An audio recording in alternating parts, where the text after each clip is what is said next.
Бұл Feragnes Ferradioğlu деген Түркиядан келген көчөттөрдүн өмөсү. Мына ушул бөбө Кудай кааласа сентябрга бушып даяр болот. Калибрын көрө турган болсок, демек 40 размерде болуп калган мынке. Мына ушундай узунчак размерге салыштырган болсо ушундай.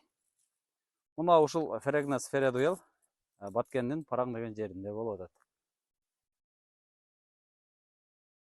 3 жаштагы көчөт 2022-жылы тегилген. Чаңдаштыруучусу катары бири-бирине чаңдаштырат. Бир Ferradioğlu, бир Feragnes кылып тигиш керек. Мына ушул бадам бактар ушул жерге тигилген. Эгерде сиздерде дагы жер болсо, мына ушул Feragnes Ferradioğlu деген сорттор дисеңиздер болот. Булар кеч гүлдөй турган сорттор. Кечигип калган сууктан аман кала турган сорттор болуп эсептелет. 3-жылдан мөмө берип баштаган, 22-жылы тегилген. Быйыл 25-жыл 20-май.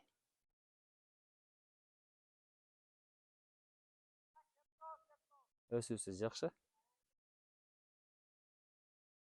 0,5 метр, 1 метрге чейин өсүптүр.